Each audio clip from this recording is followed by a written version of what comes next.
আসসালামু আলাইকুম রহমতুল্লাহি ওয়া বারাকাতুহু। আজকে এইচআরডিসি আয়োজিত এই ওয়ার্কশপ প্রোগ্রামের সম্মানিত অতিথিবৃন্দ, ফরেন ডেলিগেটস এবং সুধী মণ্ডলী, আমাদের সবাইকে পবিত্র মাহে রমাদানের শুভেচ্ছা জানাচ্ছি এবং ধন্যবাদ জানাচ্ছি এই গুরুত্বপূর্ণ আয়োজনের জন্য। প্রথম কথা হচ্ছে, এই যে দীর্ঘ 15 বছর আর 16 বছর, এটা শুরু হয়েছে 2006 সালে 28শে অক্টোবর জাতীয় জোট সরকারের যখন শান্তিপূর্ণ ক্ষমতা হস্তান্তরের জন্য একটা গ্রহণযোগ্য নির্বাচনের পরিস্থিতি তৈরি হবে, তৎকালীন বিরোধী দল আওয়ামী লীগের নেত্রী শেখ হাসিনা লগি বৈঠার নির্দেশ দিয়ে একটা ভয়াবহ পরিস্থিতি তখন থেকেই শুরু হয়েছিল 2006 সালে 28শে অক্টোবর থেকে। এবং সেদিনই সারা দেশে 33 জন নিরীহ নিরপরাধ রাজনৈতিক এবং সাধারণ মানুষকে, শ্রমিক, ছাত্র জনতাকে হত্যা করা হয়েছে। এরপর থেকে আপনারা সবাই জানেন, 2008-এর একটা স্থূল কারচুপির মাধ্যমে আওয়ামী লীগ সরকার ক্ষমতায় এসে মানুষের বাক স্বাধীনতা, তাদের অধিকার, কথা বলার অধিকার, সব ধরনের অধিকার কেড়ে নিয়ে একরকম স্বৈর শাসকের যে ভূমিকা বলা হয়, ফ্যাসিস্ট শাসকের যে ভূমিকা, সেই ভূমিকা তারা পালন করে। এবং 2008-এর পরবর্তীতে তারা প্রথমেই, আপনারা জানেন, যে দেশকে দুর্বল করার জন্য, প্রশাসনিক কাঠামোটা ভেঙে দেওয়ার জন্য 2009 সালের 25 এবং 24শে ফেব্রুয়ারি বিডিআরের যে পিলখানা হত্যাকাণ্ড, আমাদের মেধাবী শাসকদেরকে মানে দুর্বল করার জন্য, আমাদের দেশের নিরাপত্তাকে বিঘ্নিত করার জন্য, এবং সবচেয়ে বড় ভয়াবহ ব্যাপার ছিল আমাদের যে শক্ত সীমান্ত ছিল, সেই সীমান্তটাকে দুর্বল করার জন্য তারা আমাদের প্রায় 54 জন সেনা অফিসারকে, তারা 57 জন সেনা অফিসারকে তারা হত্যা করেছিল। একই সাথে তারা 3-4টা ঘটনা সংঘটিত করেছে। আমাদের সীমান্তকে দুর্বল করেছে, সেনা অফিসারদের মধ্যে একটা ভীতি ঢুকিয়েছে, বাইরের আধিপত্য শক্তির প্রভাব এখানে বিস্তার করার চেষ্টা করেছে, এবং কোন প্রশাসন যাতে সরকারের বাইরে গিয়ে, সরকারের ইচ্ছার বাইরে গিয়ে কাজ না করে, সেটার একটা প্রতিফলন তারা সেদিন ঘটাবার চেষ্টা করেছে। আমরা এই প্রতিবাদ করা শুরু করি, মানুষের অধিকার আদায়ের জন্য আমরা চেষ্টা করি। জনগণের অধিকার, কথা বলার অধিকার, খেয়ে পড়ে বেঁচে থাকার সাধারণ অধিকার, নাগরিক অধিকার, এগুলোর জন্য আমরা যখন কথা বলা শুরু করি, তখন বাংলাদেশ জামাত ইসলামীকে তারা খুব বিশেষভাবে টার্গেট করে এবং খুবই একটি ঠুনকো মামলায় এবং সম্পূর্ণ ভিত্তিহীন একটা মামলায় আমাদের শীর্ষ নেতৃবৃন্দ, তৎকালীন সময়ের বাংলাদেশ জামাত ইসলামের আমির এবং বিগত 4 দলীয় জোট সরকারের 2 জন সাবেক সফল, সৎ এবং যোগ্য দক্ষ মন্ত্রী, শিল্পমন্ত্রী যারা শহীদ আলিয়াসান মোহাম্মদ মুজাহিদ এবং শহীদ মাওলানা মতিউর রহমান নিজামী, ওনারা 2 জন মন্ত্রীর দায়িত্ব পালন করেছেন। একজন সমাজ কল্যাণ মন্ত্রীর দায়িত্ব পালন করেছেন, একজন শিল্পমন্ত্রী এবং কৃষি মন্ত্রণালয়ের দায়িত্ব পালন করেছেন। তাদেরকে গ্রেফতার করার পর যখন সাধারণ আইনে আর তাদের কিছু করা যাচ্ছিল না, তখন আন্তর্জাতিক ট্রাইব্যুনালের নামে তারা মূলত তাদেরকে বিচারিক হত্যাকাণ্ড করেছে, তাদেরকে ফাঁসি দিয়েছে। আপনারা নিশ্চয়ই তা জানেন। এটা যখন আমরা লক্ষ্য করলাম যে টিকমাই ও পাত আমাদের দেশের স্বাধীনতা, সার্বভৌমত্বকে হরণ করার জন্য, বাংলাদেশের মানুষের অধিকার কেড়ে নেওয়ার জন্য, যখন টিপাই ও পাত দিয়ে আমাদের দেশটাকে অচল করা, আমাদের অর্থনীতিকে ধ্বংস করা, আমাদের কৃষি ক্ষেত্রটাকে ধ্বংস করা, আমরা এই টিপাই ও পাতের বিরুদ্ধে কথা বলা শুরু করি। সেই লক্ষ্যকেই মূলত বানচাল করার জন্য রাষ্ট্রপতি আধিপত্যবাদী রাষ্ট্র ভারত আমাদের এই নেতৃবৃন্দকে গ্রেফতার করে, এবং তারা মনে করে এই সৎ, দক্ষ, দেশপ্রেমী নেতৃত্ব যদি বেঁচে থাকে, তাহলে তাদের অসংখ্য দেশ বা তাদের যে আধিপত্যবাদ, এটা তারা প্রতিষ্ঠা করতে পারবে না। সেই জন্য তাদেরকে তারা হত্যা করার পরিকল্পনা করে এবং বিচারিক হত্যাকাণ্ডের নামে তাদেরকে ফাঁসি দেয়। এর পরবর্তীতে যখন আমরা এই সব কিছু নাগরিক অধিকার, দেশের মানুষের অধিকার নিয়ে কথা বলি, তখন আমাদের বিরুদ্ধে একের পর এক মিথ্যা মামলা দেয়। আপনারা জানেন, আমার মতো একজন ছোট মানুষ, আমি জামাত ইসলামের একজন সাধারণ কর্মী, এখন এটা দায়িত্বে আছি, আমার বিরুদ্ধে 250 মামলা দেওয়া হয় মাত্র 3 মাসের ব্যবধানে। আমাকে 250 মামলা দেওয়ার পর আমার বিরুদ্ধে গ্রেফতারি পরোয়ানা শুধু জারি করে নাই, 20 লাখ টাকা তারা শীর্ষ সন্ত্রাসী দাবি করে আমাকে যদি আপনাদের মনে হয় কোনো দিক বিচারে যে আমি শীর্ষ সন্ত্রাসী পর্যায়ে পড়ি, তাহলে আমি আপনাদের কাছে নিজেকে উপস্থাপন করলাম। আপনারাই ঠিক করবেন যে আমার মতো একজন মানুষ বাংলাদেশের শীর্ষ সন্ত্রাসী তালিকায় যেতে পারে কিনা। অথচ বর্তমান ডিএমপি কমিশন, বর্তমান মানে সেই সময় ডিএমপি কমিশনার তাদের পেজেস মানে সে ওয়েবসাইটে আমাদের নাম দিয়ে 20 লাখ টাকা পুরস্কার ঘোষণা করলো, আমাদেরকে ধরিয়ে দিতে হবে। তার মানে তখন আমরা বুঝতে পারলাম যে আমাদেরকে ধরা মানে হচ্ছে শুধু গ্রেফতার করা না, শুধু জেলখানায় নেওয়া না। আমাদেরকে ধরা মানে হচ্ছে আমাদেরকে হত্যা করবে, অথবা আমাদেরকে গুম করবে, অথবা আমাদেরকে ক্রস ফায়ার করবে। স্বাভাবিকভাবে আমরা চেষ্টা করেছি যে কোনোভাবে আইনের কাছে গিয়ে আমরা কোর্টে যাওয়া যায় কিনা।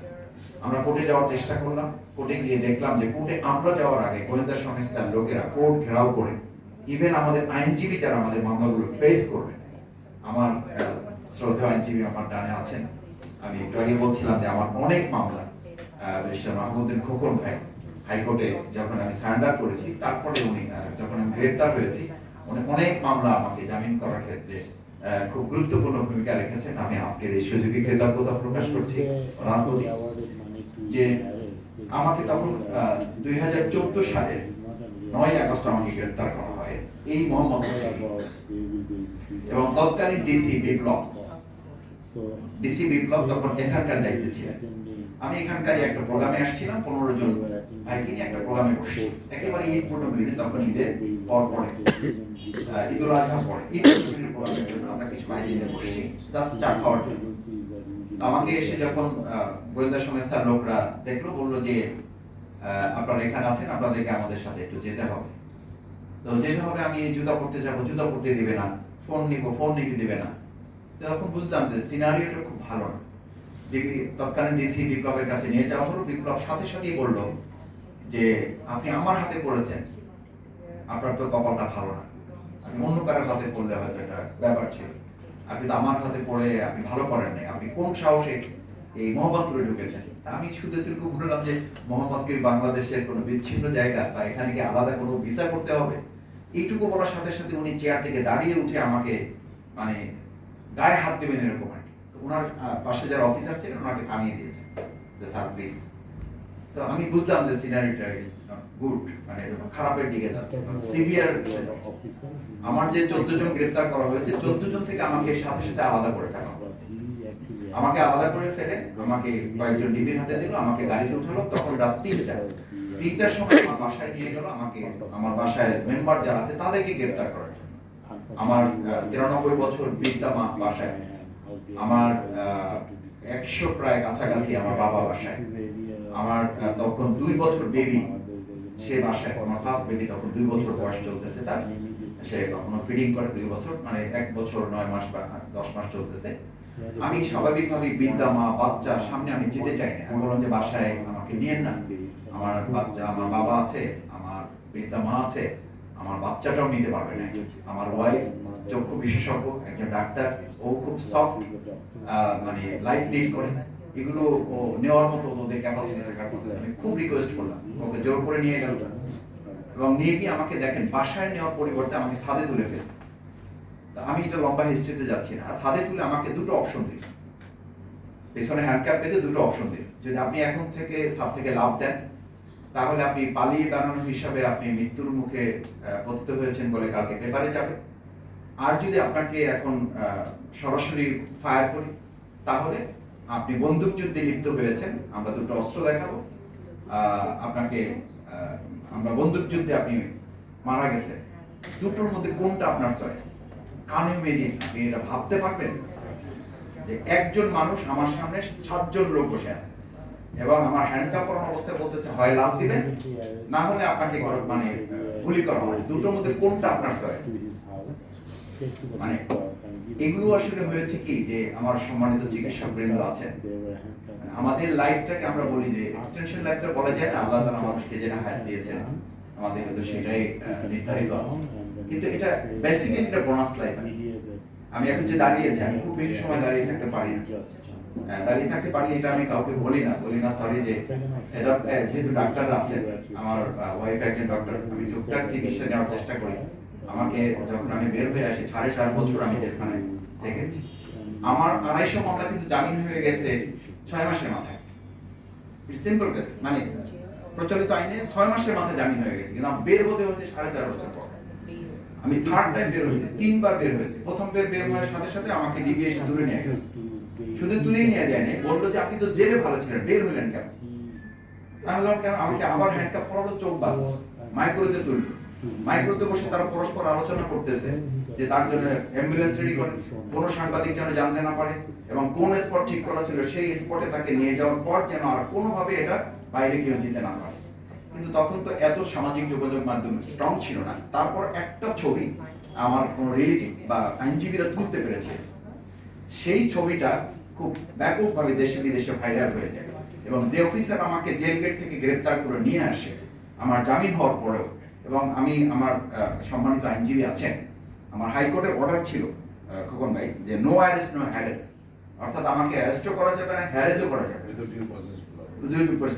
কোনোভাবে আমাকে গ্রেফতার তো করে আমাকে কোনো মানে যন্ত্রণা দেওয়া যাবে না, আমাকে কোনো রকম হয়রানি করা যাবে না। আমি ওই কাগজটা, এক হাতে আমার একটা কোরআন শরীফ ছিল আর এক হাতে ওই পেপারসটা ছিল, হাইকোর্টের পেপার। আপনি এটা ভাবতে হবে আজকে বাংলাদেশকে, যে আমরা এখন যে বলি যে তাদের দল ভালো, চাইলে তারা মানে তাদের ড্রাইভার ভালো, গাড়ি ভালো, শুধু ড্রাইভারটা খারাপ ছিল। আসলে এগুলো ড্রাইভার আর গাড়ির প্রশ্ন, গোটা চিন্তা দৃষ্টিভঙ্গিটা তারা কোন জায়গায় নিয়ে পৌঁছেছে। আমি বললাম যে this is my paper, high court paper, আর একটা আমার কোরআন শরীফ, আর কিচ্ছু নিয়ে বের হয়নি। আমার আইনজীবীরা বলেছেন সিম্পলি তুমি বের হও। আমি পেপারটা ডিবি, গোয়েন্দা সংস্থা, আরো অনেক সংস্থার লোকজন ছিল, আমি গাড়িতে দিলাম আমাদের হাতে। বললো যে মাসুদ ভাই আপনি তো পলিটিক্স করেন, আপনি তো বুঝেন, আপনি তো ছোট মানুষ না, আপনি শিবিরের কেন্দ্রীয় সভাপতি ছিলেন, ওই কাগজটি কি হয়? ওই কাগজ হলো এই পর্যন্ত, হাতে দেখাই দিচ্ছে আমার, মানে আমার হাত ধরে আমাকে বুঝাই দিয়েছে, চোখ তো বাঁধা, হাত ধরে আমাকে দেখাইতেছে যে ওই পেপারসের মানে ক্ষমতা হলো এই পর্যন্ত, কবজি পর্যন্ত, আর আমাদের ক্ষমতা হলো এই পর্যন্ত। আমার হাত ধরে বুঝাইতেছে যে দিস ইজ পাওয়ার আর দিস ইজ আওয়ার পাওয়ার, আমাদের হলো এই পর্যন্ত ক্ষমতা, আমাদের হাত লম্বা এত দূর। সুতরাং ওইসব কাগজপত্রে কোনো কাজ হবে না, ওগুলো পকেটে রেখে দেন। আমাকে রাত 3:30 পর্যন্ত তারা চেষ্টা করেছিল ক্রস ফায়ার করার জন্য, এটা আমি বলছি তাদের অফিসারের কথা। 3:30 এসে আমাকে এক প্লেট খাবার দিয়ে বললো যে আপনি এখন খান। আমি রোজা ছিলাম তখন, সোমবার, আমি সাধারণত সোমবার এবং বৃহস্পতিবার আমি রোজা রাখতাম, আমি রোজা রেখেই বের হয়েছি, মানে ইফতার করে কোনোভাবে সন্ধ্যার পরে বের হয়েছে, আমি খাইও নাই। তারপর আমি বলছি গাড়িতে উঠে যে আমি রোজা ছিলাম, আমাকে একটু খাবার দিলে ভালো হয়। বলছে খেতে পারবেন, বেঁচে থাকলে তো খেতে পারবেন। মানে এগুলো একটা সেন্টেন্স আপনাকে কোন জায়গায় নিয়ে যায় আপনি ভাবতে পারবেন? যে রোজা ছিলেন খাবেন, এটা তো পরে, আগে বেঁচে থাকলে না খেতে পারবেন। আমাকে 3:30টার সময় একজন কানের কাছে এসে বলল যে মাসুদ ভাই ইউ আর গুড লাক, আপনার একটা ভালো খবর আছে। আমি বললাম আমি তো খারাপ খবরই শুনি নাই। বললো মাসুদ ভাই ভান করেন না। আমি বললাম কেন? বলছে আপনার এখনো চোখ বাঁধা, পিছনে হ্যান্ডকাপ, কোথায় ফালাই রাখছে আপনি কি জানেন না? বললাম না ভাই আমি তো বুঝতেছি না কোথায় আমাকে ফালাই রাখছে। বলছে আপনাকে ওখান থেকে নিয়ে আসা হয়েছিল আপনাকে ক্রস ফায়ার দেওয়া, এবং জায়গা, লোকেশন, টিম, এভরিবডি ইজ মানে পেপার ছিল। শুধুমাত্র একটা ছবি কে বা কারা তুলেছে ওইটা ভাইরাল হয়ে গেছে, এবং প্রত্যেকের আইডেন্টিটি সহ তার বাসা, ফ্যামিলি মেম্বার, লোকেশন সব দিয়ে দেওয়ার কারণে এটা হাইলি মানে গভর্নমেন্ট লেভেলে আলোচনা হয়ে আপনার এটা আপাতত ক্যান্সেল করা হয়েছে, যে আপনাকে এখন ক্রস ফায়ার দিলে এই অফিসাররা ফেসে যাবে, সেই জন্য এটা ক্যান্সেল হয়েছে। আমি বললাম, আমি শুধু বললাম যে দেখেন এগুলো কিছু না, এটা আল্লাহর ফয়সালা। বললাম জান নাই, দেখা হয়নি। তো এরপর আমি তাকে বললাম যে দেখেন আমার 4.5 বছর আমার জেলখানা, আমি 3 বার বের হলাম, প্রতিবারে আমাকে ডিবিতে নিয়ে যায়। আমাকে ওই জেলখানার যারা জেলার থাকে, সুপার থাকে, ডেপুটি জেলার থাকে, বলে মাসুদ আপনি তো সরাসরি বাসা যেতে পারবেন না, আপনাকে আগে ডিবিতে যেতে হবে। আমি বললাম কেন ভাই? বলছে ভাই কেন জবাব আপনি জানেন না। এখানে একটা কথা বলি আপনাদের, আমি এটা বলেছি বহুবার, যে বাংলাদেশটা তো আসলে বাংলাদেশ ছিল না। দুর্ভাগ্য হচ্ছে বাংলাদেশটাকে একটা রাষ্ট্রের অঙ্গরাজ্য করা হয়েছে। আমাকে প্রতিবারই বলা হতো যে আপনার বের হওয়া মুক্তির সিদ্ধান্তটা বাংলাদেশে হচ্ছে না, আপনার মুক্তির সিদ্ধান্তটা হচ্ছে দেশের বাইরে। আজকে যেমন বারবার কথা হচ্ছে, আমাদের ছেলেরা বলছে না যে বাংলাদেশ বাংলাদেশের সিদ্ধান্ত নেবে, সংসদে কে যাবে, নেতৃত্ব কে তৈরি করবে, এটা বাংলাদেশ ঠিক করবে। এই জায়গাটা কিন্তু হঠাৎ আজকে হয়নি, আমাকে সেভারেল টাইম বলা হয়েছে। ইভেন তো আমি বলি যে আমি বললাম যে আমি বেশিক্ষণ দাঁড়িয়ে থাকতে পারি না, আমি কথা শেষ করে দেবো। আমাকে প্রথমবার রিমান্ড ছাড়াই, এই যে আইনজীবী আছেন, ডাক্তার আছেন, রিমান্ডে নিয়ে আপনি অত্যাচার করার তো কোনো কথা নাই। সেখানে রিমান্ড ছাড়া আনঅফিসিয়ালি আমাকে 4 দিন প্রথম আটকে রাখা হয়েছে। এবং মজার ব্যাপার দেখেন, আমাকে গ্রেফতার করা হয়েছে মোহাম্মদপুর থেকে, আমাকে বলা হলো রামপুরা ব্রিজের নিচ থেকে আমাকে গ্রেফতার করা হয়েছে। মানে মিথ্যার তো একটা শেষ থাকে। আমার নিজের চোখে তো আমি দেখেছি যে আমাকে মোহাম্মদপুরে গ্রেফতার করেছে। আমাকে তারপরে তারা প্রচার করে দিল যে আমাকে রামপুরা ব্রিজে অজ্ঞাত এক জায়গা থেকে আমাকে গ্রেফতার করা হচ্ছে, যেখানে আমি মানে সন্ত্রাসের ইয়া করছিলাম আর কি, প্ররোচনা দিচ্ছিলাম। সেখানে ব্যাপক পরিমাণে বোমা, তারপরে এগুলো উদ্ধার, আমি 14 জন ভাইকে নিয়ে আমি ঈদ টুর্নামেন্টের প্রোগ্রামে ছিলাম। আমাকে যখন তারা টর্চার করে, 4টা চেয়ার এরকম, এই যে চেয়ারগুলো নড়াচড়া করে এরকম, মানে হুইল চেয়ার যেগুলো যেগুলো আছে, এইরকম 4টা চেয়ার এক জায়গায় করে চোখ বেঁধে আমাকে উপরে নিয়ে গেল। প্রথম দিন যখন আমার রিমান্ড হয়, একসাথে আমার 13 দিন রিমান্ড, আর মোট আমার 67 দিন রিমান্ড ছিল একটা না। এবং প্রত্যেকটা রিমান্ড কিন্তু হয়ে থানায়, বাট আমাকে নিয়ে যায় ডিবিতে, আমাকে দিয়ে যায় ডিবিতে। আমি বললাম যে ভাই ডিবিতে নেন কেন? আমার থানা তো মতিঝিল, আমার থানা তো রমনা, আমার থানা তো খিলগা, আমার থানা তো ডেমরা মামলা, আমার থানা, আমার রিমান্ড তো হচ্ছে ধানমন্ডিতে, আমাকে ওখানে নিচ্ছেন কেন? বলছে যে আপনার হায়ার অথরিটির সাথে আপনার রিমান্ড হবে, পুলিশ অফিসারদের সাথে আপনার রিমান্ড হবে। আমাকে যখন চোখ বেঁধে উপরে রিমান্ডের জন্য নিয়ে যায়, যখন চেয়ারে শোয়াবে, আমি বললাম শোয়াই রিমান্ড নিতে হবে কেন? তখন শুধু একজন আমাকে বললো যে, চোখ বাঁধা, বললো যে আপনি কথা বন্ধ করুন, কথা বন্ধ না করলে আপনার মানে পরিস্থিতিটা আরো খারাপ হবে। আমি কথা বন্ধ করলাম, আমাকে 4টা চেয়ারে শোয়ালো, 2 পা একটা চেয়ারের সাথে বাঁধলো। এরপর আমার এই হাঁটুর উপর থেকে নিচ পর্যন্ত এবং পায়ের পাতাগুলো, ওরা আমাকে পরে বলেছে যে আপনার যে টর্চারটা, এটা হয়তো আপনি আজকে বুঝতে পারবেন না, যদি বেঁচে থাকেন, থাকবেন কিনা জানি না, যদি বেঁচে থাকেন তাহলে লং টার্মে আপনাকে এগুলো সাফার করতে হবে। তাদের আপনারা নিশ্চয়ই কেউ কেউ জানবেন যে তাদের টর্চারের একটা টেকনিক আছে, যে টেকনিকটা তাৎক্ষণিকভাবে যতটুকু না অ্যাটাক করে, ওটা লং টার্মে আপনাকে বেশি সাফারিংসে দেখে নিয়ে যায়। আমার পায়ের পাতাগুলো আমি বেশিক্ষণ নিচে রাখতে পারি না। আমার এই হাঁটুর উপরে যে মাসেলটা আছে, এটা 10 মিনিট 15 মিনিট খুব বেশি জোর দাঁড়িয়ে থাকলে এরপর এগুলো আমাকে টেনে ধরে। অর্থাৎ আপনি বেশি সময় রান করতে পারবেন, বেশি সময় আপনি হাঁটতে পারবেন। বা আমার হাঁটু যেটা আছে, এই হাঁটুর উপরে আমি খুব বেশি সময় ভর করতে পারি না।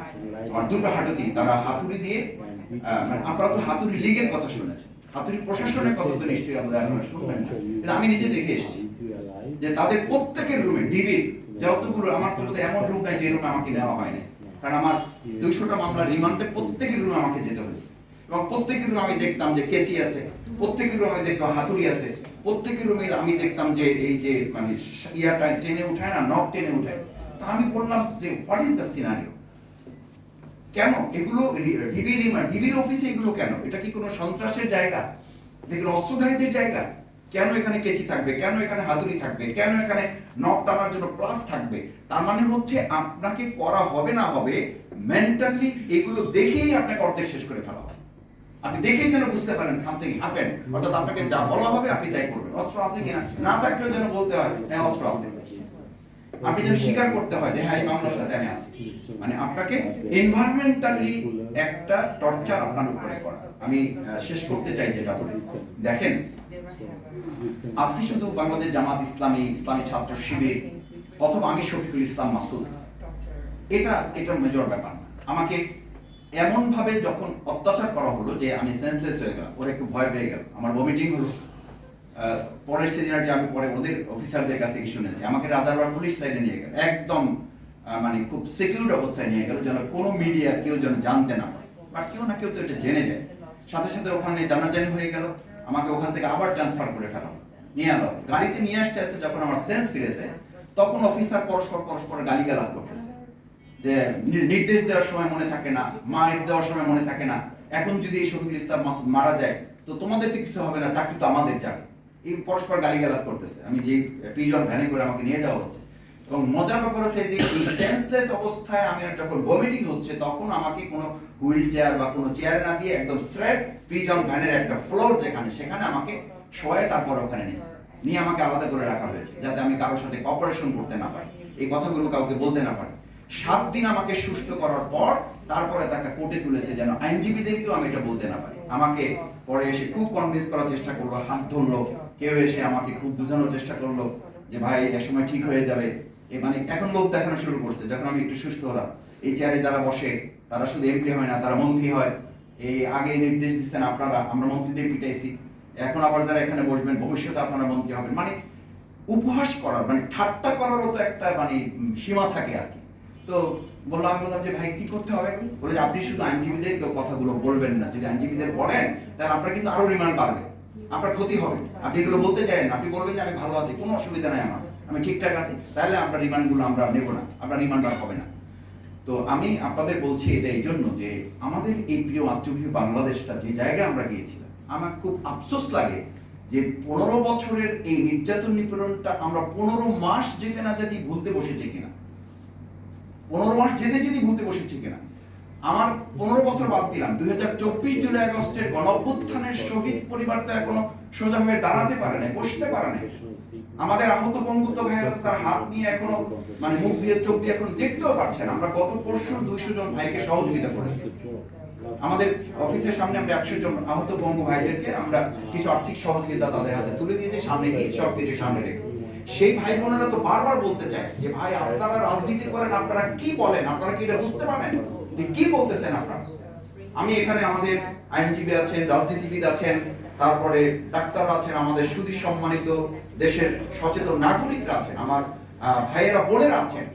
আমি অনুরোধ করতে চাই 15 বছর যদি বাদও দেন, আমি শফিকুল ইসলাম মাসুদের নির্যাতন নিপীড়ন যদি বাদও দেন, তাহলে 24 জুলাই আগস্টের যে নির্যাতন, যে গণহত্যা, যে ভাই বোনদের আমাদের নবজাতকদের পর্যন্ত মারা হয়েছে। আপনারা আমি সরি তাড়াহুড়োর কারণে আমি বলতে পারি না, আমার 2024 যখন আমাকে 14তে যখন গ্রেফতার করা হয়, আমার সেকেন্ড বেবিটা তখন 8 মাস বা 8 মাস পার হচ্ছে। র‍্যাব 1-এ আমাকে না পেয়ে আমার মানে আমার শ্বশুর তখন জেলখানে, আমার বড় ভাই তখন জেলখানে, আমার বড় ভাইরা তখন জেলখানে, অর্থাৎ আমরা এক পরিবারে তখন 7 জন জেলখানে। আমাদের ওই যে আমি ডাক্তারদের জন্য বলছি যে আমার ফুল ফ্যামিলি তখন ট্রমাটাইজড, মানে বলতে হবে যে সাইকোলজিক্যালি তারা ডিসঅর্ডার। মানে কে কি করবে। আমার ওয়াইফ মাঝে মধ্যে আমাকে যেখানে মেসেজ দিত যে আমার ডিউটি ছিল ফ্লোর 4-এ, আমি ডিউটিতে সাথে চলে যেতাম। আমার সহকর্মীরা বলতো যে ডাক্তার জাকির তুমি এখানে কেন, বলছে আমি তো আসলে ভুলে গেছি, আমি তো ঠিক থাকতে পারতেছি না। পরে ডাক্তাররা তাকে ছুটি দিয়ে দিয়েছে যে তুমি 15 দিন রেস্টে থাকো, তুমি এখন ডিউটি করতে পারবে না। ও তখন মেডিকেল অফিসার, আই ডিপার্টমেন্টে চাকরি করে, একটা প্রাইভেট জব, প্রাইভেট হসপিটাল। ওকে 15 দিনের ছুটি দিয়ে দিল। আমার বাবা মারা গেছে এই অত্যাচার। আমার এই দৃশ্য দেখে আমার বাবা মারা গেছে, আমার এই দৃশ্য দেখে আমার শ্বশুর মারা গেছে, হার্ট অ্যাটাক করে আমার শ্বশুর মারা গেছে। আমার একটা বোন ছিল প্রতিবন্ধী, আমার বোনটা আমার এই নির্যাতন সহ্য করতে না পারে আমার বোনটা মারা গেছে। আমার 9 মাসের বেবিটা র‍্যাব 1 আমার ওয়াইফ যখন আমার শ্বশুরকে দেখতে গেছে, কাশিমপুর জেলখানা আমার শ্বশুর তখন দেখতে গেছে, আমার ওয়াইফকে হ্যান্ডকাপ পরিয়ে র‍্যাব গ্রেফতার করলো। গ্রেফতার করে গাড়িতে উঠিয়ে শুধু জিজ্ঞেস করলো তোমার হাজবেন্ড কোথায়। ও বললো যে আমার হাজবেন্ডের সাথে তো দেখা হয় না, জাস্ট স্ল্যাং ল্যাঙ্গুয়েজ ব্যবহার করলো, দেখা হয় না তো তুমি প্রেগন্যান্ট কিভাবে। এইটা বলার সাথে সাথে গাড়িটা জাস্ট 7 থেকে 8 মিনিট ড্রাইভ করলো। ড্রাইভ করার পর অসুস্থ হয়ে পড়লো, বললো যে দেখেন আমার পেটে আমার সেকেন্ড বেবি, আমার 8 মাস চলমান আছে, আমি খুবই অসুস্থ, আমি একেবারে বাধ্য হয়ে আপনারা আমাকে এখানে ধরে নিয়ে এসেছেন। আমাকে আমার নবজাতক একটা দেড় বছর আর আমার পেটে 8 মাসের এই বেবিটার দিকে তাকায় আপনারা আমার বুঝে একটু জাস্টিস করেন। এটা শোনার পরে গাড়িটা তারা ড্রাইভ করলো। আমার ওয়াইফ অসুস্থ হয়ে গেল, সাংবাদিকদেরকে তারাই খবর দিল যে আপনারা কে আছেন যোগাযোগ করেন, ওনাকে আমরা ছেড়ে দিব। তার মানে দেখতেছে যে সিচুয়েশনটা ভালো না, ছেড়ে দেবো। এটা ডাক্তার ওকে নিয়ে আসলাম, হসপিটালে ভর্তি করলাম। 2 দিন রাখার পরে ডাক্তার বললো যে তাকে তো ম্যাচিউর এখন মানে ইমার্জেন্সি ডেলিভারি করতে হবে।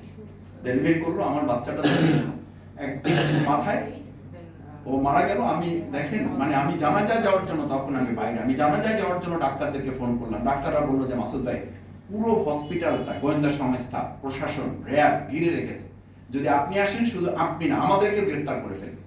আমি আমার বাচ্চার জানাজাটা যেতে পারি না, আমার বাচ্চাটা জীবিত অবস্থা আমি তার 1 সেকেন্ডের জন্য একবার দেখার সুযোগ করতে পারি না।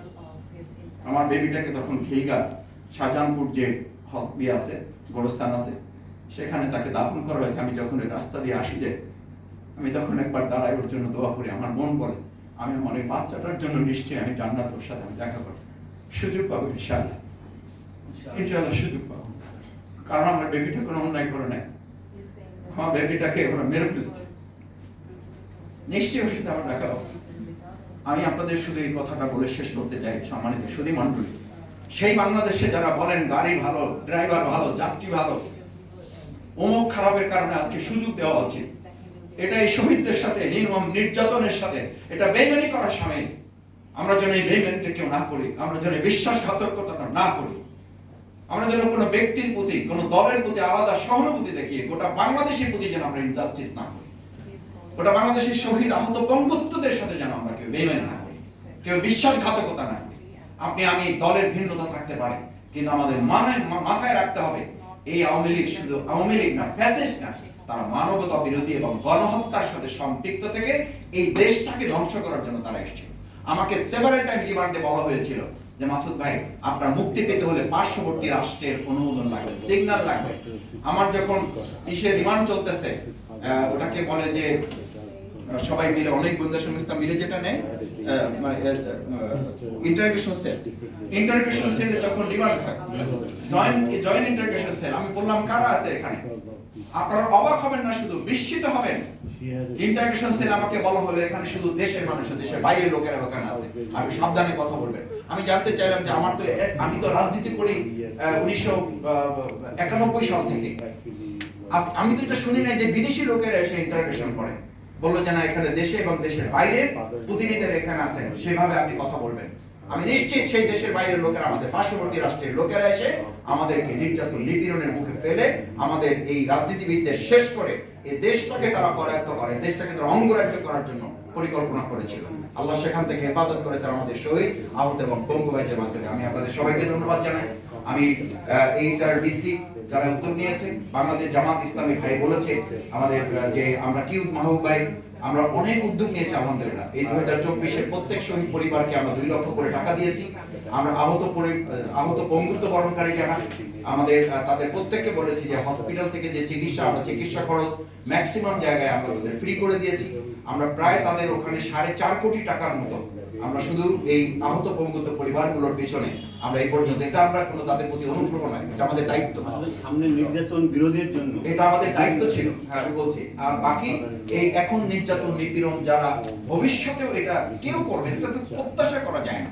এটা চিন্তা, এটার জন্য তো মনে করি সকলকে সচেতন, রাজনৈতিক ঐক্যমত দরকার, রাজনৈতিক ভিন্নতা থাকতে পারে, কিন্তু প্রত্যেকে নিরাপদ জীবন যাপন করার অধিকার আমাদের থাকা উচিত। এবং সেই জায়গায় আমি মনে করি রাজনৈতিক ভিন্নতা থাকলেও রাজনৈতিক ঐক্য গড়ে তুলে আমাদের দেশের এই ক্রান্তিকালটাকে এবং বিশেষ করে শহীদ পরিবারগুলোকে, আহত নির্যাতিত পরিবারগুলোকে, এবং ভবিষ্যতে যেন একজন লোক, সে যদি আমার বিরোধী মত হয়, আমি আবার বলছি, সে যদি আমার বিরোধী মত হয়, সে যেন শফিকুল ইসলাম মাসুদের মতো বিপদে না পড়ে।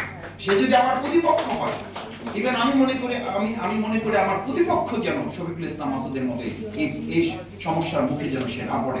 আমি তখনও দোয়া করেছি, জেলখানা থেকে বলেছি, আমাদের জেলখানায় একই ভাই বলেছে যে জেলখানায় তো আমাদের আমাকে 4.5 বছর জেলে রেখেছে, তার মধ্যে 2.5 বছর একটা রুমে এক ব্লকে। এই যে দিস ইজ মিনি আয়নাঘর, জেলখানার মধ্যে আরেকটা আয়নাঘর ছিল আমার জন্য। 2.5 বছর, 4.5 বছরের 2.5 বছর শুধু একটা ব্লক ধরেন, পুরো এই বিল্ডিংটা, এটার মধ্যে একটা রুমে আমাকে 2.5 বছর রেখেছে। শুধু কারারক্ষী একজন আসতো, এসে মাঝখানে দুটো কথা বলতো, সালাম দিয়ে চলে যেত। আমি বললাম ভাই আমাকে একটু মানুষের মধ্যে দেন। বলছি যে না, আপনাকে উপর থেকে নির্দেশ আছে, আপনাকে সিঙ্গেল রাখতে হবে এবং আপনাকে কি বলে যে আলাদা করে আপনাকে রাখতে হবে। সম্মানিত সুধী মণ্ডলী, আমি আপনাদের ধন্যবাদ জানাই। আমি ধন্যবাদ জানাই। আসুন আমরা সবাই মিলে আমাদের এই বাংলাদেশটাকে করব, আমাদের শহীদদের প্রতি আমরা শ্রদ্ধা সম্মান রাখবো এবং আমাদের আহত পঙ্গুত্বের মাধ্যমে যে সুন্দর বাংলাদেশ পেয়েছি, এই বাংলাদেশটাকে আমরা গড়ে তোলার জন্য ঐক্যবদ্ধ ভূমিকা পালন করব। সেই ক্ষেত্রে আপনাদের সহযোগিতা কামনা করে আমি একটু কথা সময় নিয়ে বলে ফেলেছি। আপনারা কষ্ট করে আল্লাহর রাস্তায় আমাকে মাফ করে দিবেন। আমাদের জন্য, আমাদের শহীদ পরিবারগুলোর জন্য, আমাদের আহত পঙ্গুত্ব পরিবারগুলোর পাশে থেকে আমরা দোয়া করে তাদের যে সুন্দর বাংলাদেশ নির্মাণে করে আমরা এটা একটা প্রতিশোধ দেবো ইনশাআল্লাহ, এবং সেটা ইতিবাচক প্রতিশোধ নেব। সেই প্রত্যাশা ব্যক্ত করে সবাইকে ধন্যবাদ। আসসালামু আলাইকুম।